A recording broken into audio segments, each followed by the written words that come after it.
But because you go and hijack the Wikipedia, you go put there, then you do research all from the newspaper, then all the controversy you put there, and you are being fair. Because even if you want to lie too much also, I think the Wikipedia will delete also.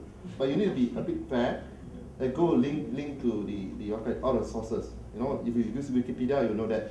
So the idea is to give people a more balanced view, okay, by highlighting also their weaknesses. We are very fair, okay? Because the government, okay, he is the one person, we call it like samurai like that, you know, go all the way out and alone and try to fight. But you cannot be like him, okay? Because even him also, with a royal connection also, the government try to net him. So there's no way you can be like him. So you need to rethink your blog strategy, whatever you want to write. So what's happening to him is the government try to con him, right? Then try to plant the evidence. So the whole process of the proceedings, like what you all say, kangaroo court. This is actually happening in Malaysia. Okay, another blogger, People's Parliament, is Haris Ibrahim. So Haris Ibrahim is a very interesting personality in Malaysia because he is also the first Malaysian blogger that says a Malaysian Muslim that says that it is okay, you know, for you to convert to another religion. Okay, because in Malaysia, if you are Muslim, once a Muslim is always a Muslim. No, but he is one Muslim and say that it's their right under the constitution to convert. You know, then a lot of people. What actually happened is he told me his office is broken into. Then people actually call him and threaten to kill him. You know, but he's still very brave. You know, he doesn't care. Then what actually he did is he formed the People's Parliament and formed some community watch groups, and later on he continued to address the issue of governance in Malaysia. Okay, an interesting thing about one of his strategy is to build a community for People's Parliament. How he do it? He will, like, once a week, if there's any issue, we'll do a survey or a petition. So from this petition, right, he can collect all the emails. You understand what I mean? So because of this email, then he can be able to build this community centered around this, say 200, 300 people. So even today, you can go to his blog. His blogs will have around 50 to 100 comments. So if you have 50 to 100 comments per blog, that is actually very big, you know. You understand what I mean? Okay, this is another blog, SJS team. Okay, this is one example of a loose cannon blog. Okay, if you think that, like Malaysia today is actually a loose cannon. No, you really read properly. This Raja Putra is really gung-ho and just go there and just whack. And now, what is happening in Malaysia is there's a group of new bloggers, community bloggers, anonymous bloggers. They come together to blog, and this is one example. And now everybody is scared. Who are behind this? Nobody knows. Even me also, I don't know. And some of the people I taught on how to create anonymous blogging also, they are everywhere. But nobody knows who are these people, where they come from. You understand what I mean? But the thing is, as if you join any gangster, the same thing. You must keep secret. So you form a, you know, of course you know, your friends could betray you. So you make sure that, like my friend told me that, you know, Sean, you better be careful now, whoever he brings into your group. So now I will check. But again, whenever you form a group of people, right, to address an issue, always take the assumption that some of them could be a spy. You know, so you need to be a little bit careful. They could be a spy, or else you become like the Communist Party of Malaya.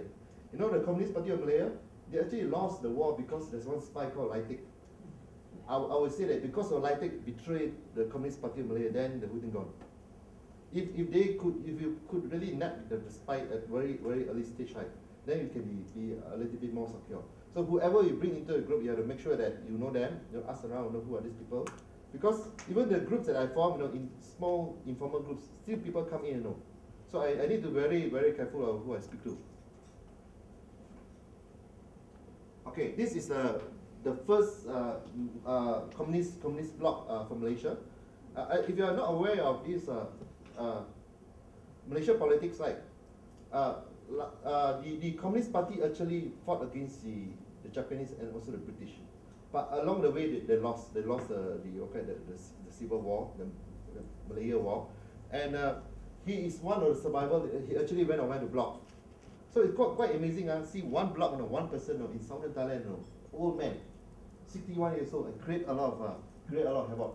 And what's happening to government? Right starting our Ministry of Information is bringing this matter to the cabinet. But actually, what he did is, if you bring this matter to cabinet, it actually backfired because it will give a lot of publicity to this block. That time nobody even know about this block. Communist member, no, the one who fought. Even in Singapore last time also, there's a lot of communist members. So, and there's also another lady by the name of Susan Loon who actually gave a little bit of publicity to this blog. So now we can see if you go to this blog, okay, myamin.blogspot.com. Okay, you can see how he's defending. You must see this simple thing like this. In the next 10 years, his children will come back and want to know about history. And also the younger generation, they want to know actually what actually happened.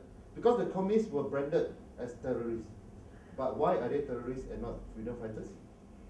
This is a question we want to know. So the young people now, for the first time, they can listen to the other side of the story.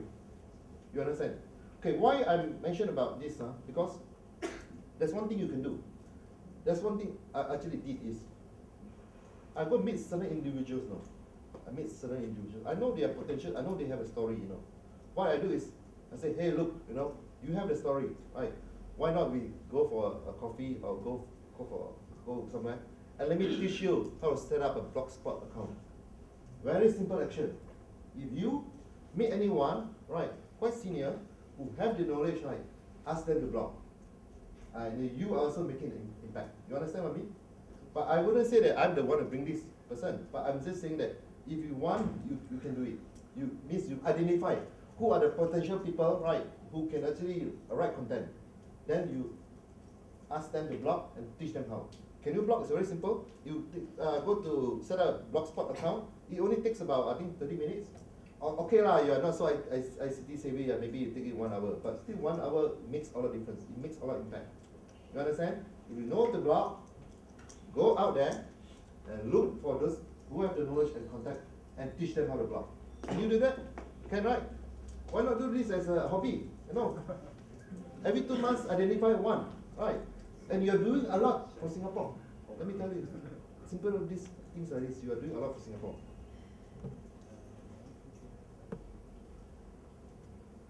Okay, so my earlier presentation, so I provide an overview of what actually happened in Malaysia. Okay, although most of the time people will say, hey, go blog and put your real name, things, but the reality on the ground is not anybody can do that.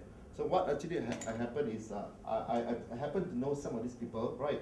And I'm also aware of the kind of strategy or techniques that they use. So I'm sharing this with you.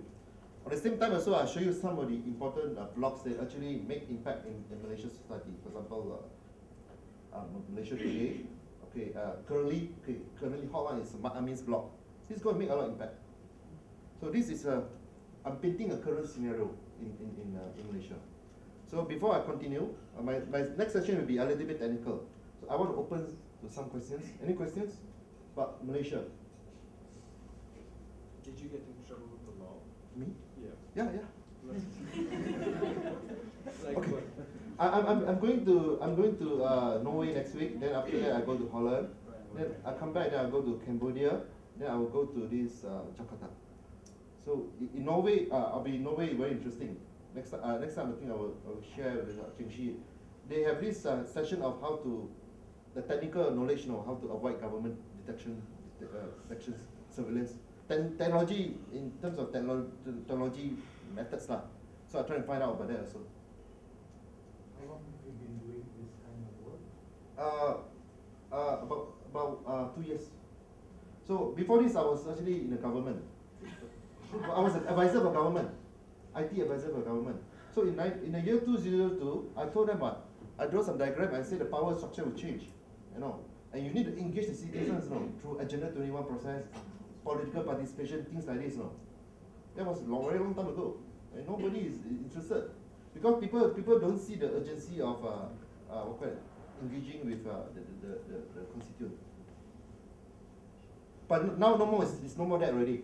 Now things are different already because last time people want to engage. Now people want power sharing. They say, hey, look, you are too dominant. You know, please give 50% of your seat to opposition.